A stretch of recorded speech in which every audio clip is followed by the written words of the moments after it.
Now, where are you from? I'm from Charlotte, North Carolina. Still living there? Yes, sir, for the last 20 years. And what was it like for you growing up in Charlotte? Can you paint the picture for us? It was very, very ugly. Very ugly. Nothing pretty about it at all. I mean, some places, but not my area, of course, in poverty. I'm from West Boulevard. I was born on Bader's Ford, but I'm from West Boulevard. Boulevard Home Projects. They tore it down, but when it was up, it was very dangerous. Wasn't nothing to play with.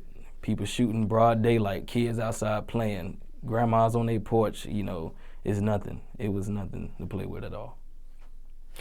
Now, speaking of the growing up in a rough area, rough neighborhood, what was your roughest moment growing up? Do you remember? When you have so many, you can't really just think about one. You know, I got many stories on all of them. I can't tell them all, but the ones that was life-changing, I'll say when I had to face that early in my life. I'll say when my daddy got sent to prison for 25 years, but I was 1 year old when that happened, so yeah. And when my brother, he had got killed when I was 10. Okay, so your father, did he do all 25 years? 19 down. And what did he go to prison for, if you don't mind me asking? Convicted felon with possession of a firearm. That puts you behind bars for 25 years? It's in the state of South Carolina, yes.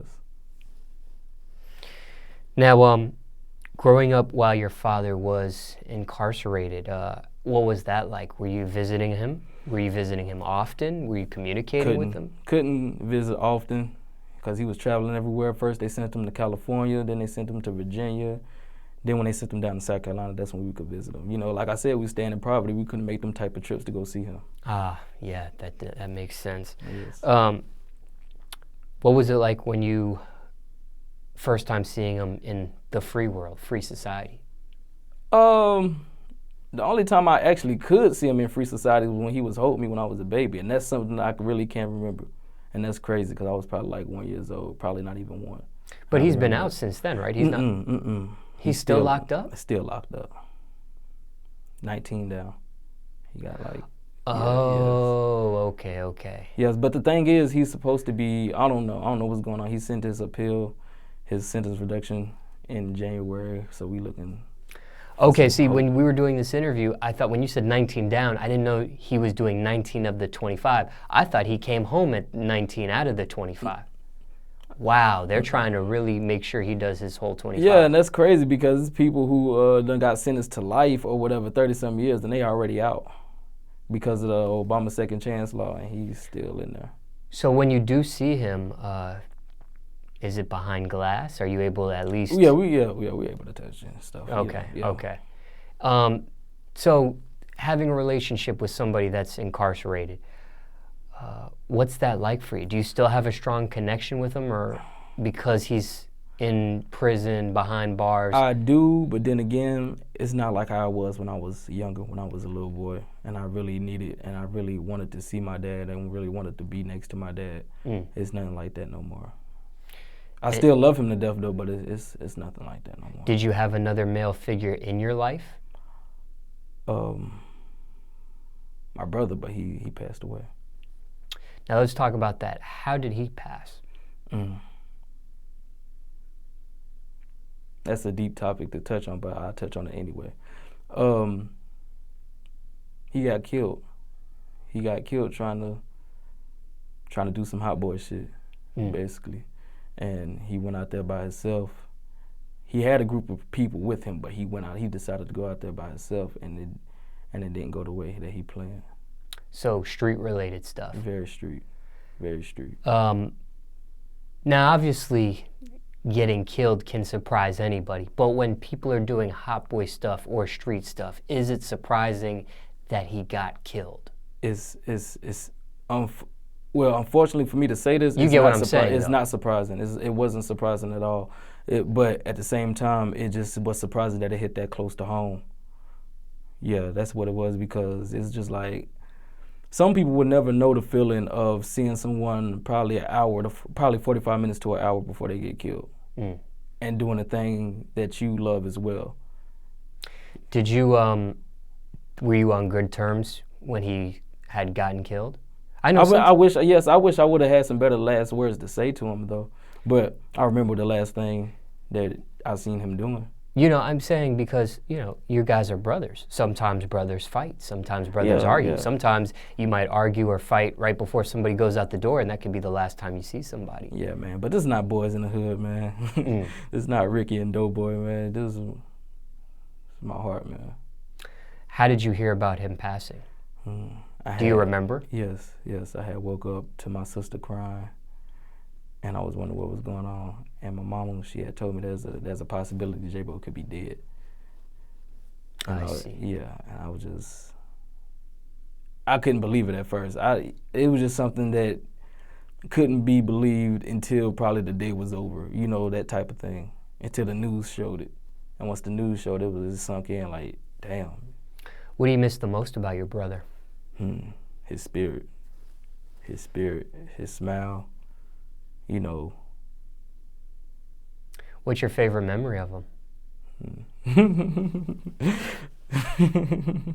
It's so many, but what's one that sticks out? I could say, okay, I could say this one. I could say when I remember, shit, it's so many of them, Okay. I can remember one time when WWE, they had came to Charlotte. It was back in 2006. It was before my little nephew, Octavius, his son, was born. And I didn't think I was going to run into him there. And because I was with my other sister, and we was in the same section, but we were just a few rows back. And so, you know, as a kid, you know, you wild or whatever at a wrestling match.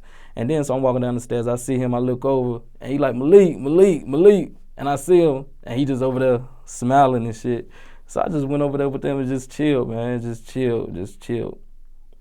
Now, what's your advice to somebody that has to cope with the death of a brother or a loved one in any sense, but in your case, a brother? What do you say to somebody, maybe even the same age as you when it happened, 10 years old? What do you say to somebody like that? How do you cope with something like that? Turn it into a strength. Keep your head up. Please turn it into a strength. Don't let that turn you cold. Don't let it turn you to the devil. Don't let that make your mindset negative. Please don't let that make your mindset negative. Just stay strong. Stay strong. It might be a long time before you come up from it, but you're gonna come up from it. Now, growing up, what type of student were you in school? I want to say I was a good one, but at the same time, the teachers made it hard for me for whatever reason. But, you know, let me stop lying. I was a little badass sometimes. But other than that, you know, they made me the way I was.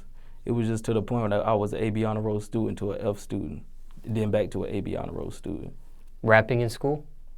I tried to, but they tried to stop me from doing that. Who's they? My teachers. Okay. And the detention teachers. But I mean, after school, you could be rapping. But it's just stuff I used to write on the spare time, and they used to come take it from me or take my whole folder. Graduate high school? I dropped out when I was 15 and got my GED when I was 16. And 15, what grade were you? 10th. Okay. Easy to get the GED or tough? It was easy. It was very easy. I only had to study one part of the course, and that was science. So. Really? You graduated earlier than most people, because most people will graduate 17, 18. Yeah. You getting a GED at 16, you kind of surpassed. Yeah, I was working as well, too, yes. I was working at Bojangles. What was the reason for dropping out? It was a lot of stuff going on with my family. It was a lot of stuff going on with me. It was just to the point where, and then it was to the fact that even I wanted to graduate early in the first place. I was trying to look that up since I was a freshman, just to the point that I felt like I was ready for society, and I was so beyond my generation, beyond my time. Did your parents push you to get that GED, or was that like a self? Yes, my mom did. Okay. My mom did, but my mom and my dad, they was angry at me when I had dropped out, but at the same time, they didn't understand my plan and my vision, so I had to show them. Now, looking back, do you wish you would have never dropped out, or did everything, like, was it unavoidable? Did you have to drop out? Did it make sense, looking back, hindsight 2020, for you to do what you did? Or maybe you could have, hey, you know what, looking back, I wish I just never would have dropped out and kept things moving. Nah, it was good, because I was making my own money. you know, I was still trying to research what I had to do in this music business. I was still making my own money, which is the most important thing. I was making my own money. Even when I had friends around me, they used to always try to get on me, talk about, oh, you gotta work for you, you gotta work for you. My mom and daddy got me. But I used to look at them like, what? Like, you really getting on me for making my own money? You sound like a hater, bro. So it's just to the point, it's just that when you start shitting on your friends and shit at a young age, you graduate early and you getting money, can't nobody stop you. Tried college? I went into the Army for that, so they can give me college money, but they was like I had to wait a year, so I was just like, no. So you did join the military? I did. I went AWOL. You went AWOL? Yes. Now, some military people might be watching this interview, or people that were in the military, and they might not like those choice of words or that path you chose. Well, it is what it is. The Army full of shit, man. The Army is full of shit, I can tell you that. How does one go AWOL? You just don't show up to stuff? You're being purposely not going up to, like, how does it explain? Both of those. And then just being insubordinate? No, not even being insubordinate. It's just to the fact that, you know, it's just that some shit, it just like it started to get old and it was just some bullshit. And I just felt like I didn't need to be a part of this organization anymore. So I was going to rebel. And then the crazy thing about it too, my sergeant told me to go AWOL. One of my sergeants told me to go AWOL. I'm not going to say his name or anything, but yeah, he told me to go AWOL. So, okay, so you're there. What was the actual contract for? I mean, you mean like how long, like the term, the long term? Yeah, because everybody does a contract, right? Like your contract. I mean, it was 3.5 years, but I didn't even want to do that. So, okay, so you joined the military with hopes to get some sort of financial aid for the college stuff and maybe some other things. Yes, and it was some other things. Most of the money that they gave me, you know, I started that to build my foundation for the brand of Malik Green and Bottom Dreamz Entertainment. And I guess the college money or whatever wasn't coming fast enough for you? It wasn't. I was trying to go to college as soon as I left not basic, but AIT. And they was like I had to wait a whole nother year, and I wasn't trying to do that. And if they would have told you up front about this, yes, instead of the time you found out about this whole year, it's a lot of things they don't tell you up front. It's a lot of things they don't tell you up front. It's some shit that you got to see in basic, and once you're in basic, you stuck. Or even then, especially for the active soldiers, oh Lord, yeah, you stuck. So maybe if you would have known some of the outcomes or the terms of what you were getting yourself into, you probably wouldn't have joined the military. I mean, that's safe to say. Yeah. Okay. Yes. So you go AWOL, and you're discharged dishonorably, right? So that means when you get out, you don't get any benefits. You don't get any. Is that correct? Yeah. That's correct. So no health benefits, no college, nothing. Now, does this look bad on your record? Like if you're trying to get let's say, I mean, you're in music now, you do some acting, but let's say you weren't doing this stuff and you were trying to get a regular job. Yeah, man. Would this be frowned upon? Would this look bad? Would this have to be like in your resume or? No, man. They don't, man. That's the shit they tell you when you in basic. They try to make it seem like getting discharged is the worst thing in the world. Man, you know how many jobs I done had since I got discharged? Regular jobs? Yes, regular jobs. Okay, not music. Not music acting related. None of that. Okay. So let me ask you this. Somebody looking to get into the military for whatever reason, what's your advice to somebody that's maybe borderline thinking about doing it? Everybody has a different reason for doing what they do, but let's say somebody's borderline, should I do it, should I not? Overall advice to that person, should they decide? Please have a backup plan. Please have a very, very, very strong backup plan. That's all I'm gonna say. People use the military or that sort of thing as their backup plan, right? But you're saying have a backup plan to that backup plan. Yes, a very strong one. Okay, so how much time did you actually do in the military? A year. Okay, a year. And what branch? Man, National Guard, man. Okay, National Guard. Yeah, if I was to go AWOL and active, yeah, I wouldn't be here talking to you right now. I see. Now, okay, so After the military situation, are you going straight into the music, or are you doing other things? I went straight into the music. Literally, I'll say like 3 days after I came home, I shot my first video. I see.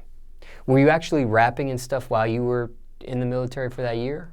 I mean, Like, did people know you were doing this? I mean, yeah, I was making moves while I was in there. Like, the money I get, I'll make a move. And a lot of people at home be seeing me, you know, fellow soldiers, they'll see me or whatever. You know, do all that other type shit. Has anybody with a military background made it in hip-hop? See Murder. He was in the military? Mm-hmm. Okay. I didn't know that. Mm-hmm. I just assumed nobody from a military background has made it into hip-hop. Mm-hmm. Yep, it was See Murder. I believe it's somebody else too, but I can't put my name. I can't put their name on it, but I know for a fact See Murder was one of them. Nobody recent, though. Nah. Wonder why that is. It's some bullshit, man. It's some bullshit. Do you think you might know why somebody with a military background hasn't been successful commercially in rap? I mean, I hip-hop, can't really anymore? answer for them. I can only answer for me. Mm. I mean, hopefully one day I could be commercially successful with a military background. And break that, Yes. I guess, stereotype or, yeah. Yes. Okay, so you get right into the music after the military. That wasn't for you. Now, looking back at everything, did everything play out like how it was supposed to, or do you wish you would have went to college and done the college thing, got some college experience, or, like I said, did everything play out like it's supposed to? No, but I'm glad it didn't. I'm glad it did. I'm glad it went the route it went. I'm glad it went the route it went because I made a lot of big moves, man. I made a lot of big moves just from me working and me putting the money up towards my career, investing. Like, that's just been my mindset since I was 17. It was to invest, you know, and build my brand up. So I don't regret nothing that I've done. Was there, and I forgot to ask you this when we were talking about the military, was anybody else in your family prior to you involved in the military at all? My cousin, but I don't really talk to him too much about that. I see. Yeah. Just curious. Now, how did your family react to you leaving the military or even going in? You know what? You want to know the crazy thing about that? Before I even actually went AWOL, it was just a lot of people who heard my music and just seen what I was doing. They was like, bro, you don't need the Army, man. Mm. And that was before I used to think this all the time, but it's just that to the point where everybody just started saying, hey, you don't need the Army or whatever, man. You know your music straight, you making moves, but you can actually hear what you saying. You got a meaning behind what you talking about. You know, like, bro, you just that, man, just keep doing what you doing, man. The Army gonna need you probably. But we don't need each other. I see. Mm. So, okay, what do you say to somebody, right? Looking at this interview, listening to your story, and let's say they have a passion for music. Doesn't have to necessarily be a rapper position like you. Could be other positions in the music that they're interested in. Mm-hmm. Let's say they have a passion for music. They're getting out of high school. They got to make the next decision in their life. Do you tell that person go straight into the music after high school is over? Or do you tell a person if they can continue their education, do that and music at the same time? What do you tell somebody? Continue their education. But at the same time, don't go broke going to school and trying to do music as well, because school costs and this music shit costs. This music shit might cost way more than the school shit, so you might want to make your decision very, very wisely, very, very wisely. Jobs you had growing up, if any? Ooh. Lord, you want me to start off from when I first could start working? Whatever you want to share with us. All right, man, I started working when I was 10. I used to go around the neighborhood picking up trash, and I used to get, $7.50 an hour. The money I used to get, I spend on food and drinks, typical kid shit, man. So then when I was finally able to work, my first job I got was Bojangles. And then I was working at the spot at this amusement park called Kelwin's. Then I was working at Bojangles again. Then I was working at Captain D's. Then I started working at Wendy's. Then I started working at Jimmy John's. Then I started working at McDonald's. Then that's when I left and went on to the Army, left the Army, came back, got a job at Wendy's again. Then I went on to this other restaurant. I walked out on their ass, literally. walked out. Then after that, I just kept working, and then I had secured a spot in the Tupac movie. I say that January of 2016. Yes. What's your role in And the thing about that, I was working at Burger King too when I secured that spot. What's your role in the Tupac movie, if you're able to elaborate? I'm a Mild Paru member, you know, for the scene of the House of Blues with Suge, you know, all the other Mild Paru members. How'd you get, was that an extra role? Yes, it was extra. Yeah, Okay, it wasn't so nothing starring, but I was blessed that I got that extra role because that was my third extra role that I was supposed to get. Now, why so many food jobs? Because it's just like that was the easiest thing to do, to be honest. I mean, I could have had sales jobs or whatever, positions like Retail. that. Yes, I could have had. I mean, at Kelwin's, that was like the only merchandising job I had. But then again, you know, other than that. Okay, you named 100 jobs. 85% of those were food jobs, if not 90s. Yeah, I mean, that's the easiest, literally, that's the easiest thing to do, man. Some people say food and fast food, especially you named a lot of fast food stuff, they say that's not easy, that's stressful. I mean, it's not for everybody. It's not, but that was the easiest way I can, you know. You didn't like retail? I mean, that's straight too. I've tried to get those jobs, but then again, it's not as uppity as people make it seem to be. Any of those jobs you mentioned tough? Yes, a number of them.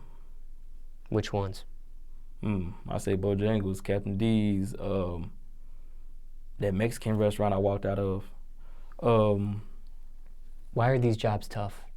I mean, it was the managers who made it. You said it was easy. I mean, it is, but it's just that sometimes the managers make shit hard too. Okay. The managers can be real assholes. Any crazy stories dealing with any of these jobs? Anything out of the norm? Oh, man. Did you really ask me that question? It's so many, man. I have so many jobs. So, it's a lot. It's a lot. What's one you could share? Oh, man. I got a brain for it. We'll come back to that. Yes. Did you quit these jobs or get fired from them? I quit most of them. I quit most of them. You mentioned quitting one of them, but most of them you quit. When you did get fired, what did you get fired for? Man, okay, at Bojangles, they put me on probation because I made the biscuits too big or whatever. But it's some bullshit. It was just some bullshit. And then it was just one night, you know, they just had me doing a whole bunch of shit and I just felt like giving up. And I was just like, man, fuck this shit. The next thing I know, I'm not on the schedule no more. So I was like, okay. But by that time, I was already working 2 jobs, so I wasn't worried at all. Now, when it comes to, and it sounds like you've been through a lot, discussing some things in this interview, but when it comes to your parents, what's the worst thing you put them through?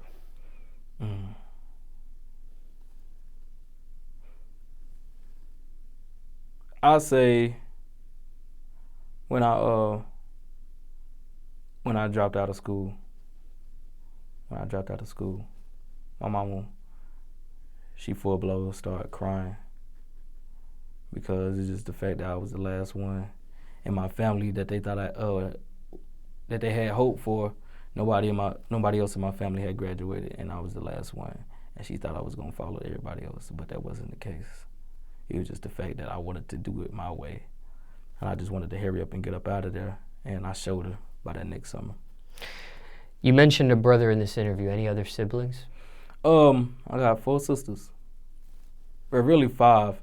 One on my daddy's side, but we don't really talk like that. We do, but we don't. But as far as from my mother, I got 4 other sisters. Where are you on the ladder? Are you the oldest? I'm the last one. Youngest? Yes. Parents separated? Or are they still together? Yeah, he's in prison and then she's home, yes. Very separated. But there was never like stepfather or anything like that came into the picture? Okay. And that's crazy too, because like I never really had a stepfather growing up. Like I never actually seen another man constantly around. Never. I see. Now, you mentioned other siblings. Anybody else in your family raps aside yourself or just you? My sister, she used to rap. My sister, my second oldest sister, she used to be a part of this group called Dollar Squad. They was popping back in like 2005, 2006 back in Charlotte. It was just to the point that even when Young Jock was hot, He came down to the radio station and he shouted them out on the radio, but he ain't do nothing for him. He just shouted them out on the radio. Did you guys ever collab, you and your sister? Mm-mm. What does your family think about your rap career? They think I could really go far. Really go far. Parents supportive? Yes, very. Very supportive. Right away, or do they have to warm up to it? My mom, she has to warm up to it. My mama has to warm up to it. But when she does warm up to it, she's all in. Have they ever seen you perform? Mm-mm. Not yet. My mama's not really the club type, so it's going to be hard trying to get her to come to any type of show I'm doing. She's heard your music? Yes. What does she think about it? What's her reaction?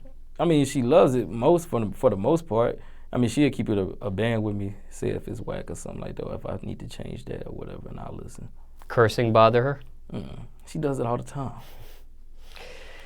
Now, we spoke about a variety of subjects in regards to your upbringing, but overall speaking, what's your message to the youth? What would you tell them today? Man, don't follow this bullshit trend they got going on. Please don't. Please stay to yourself. Please stay true to yourself.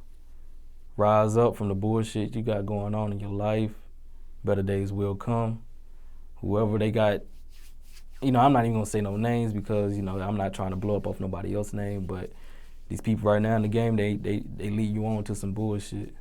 They lead you on to some real bullshit. And if you follow their trend, you gonna fall. You gonna fall. So just stay up, stay to yourself.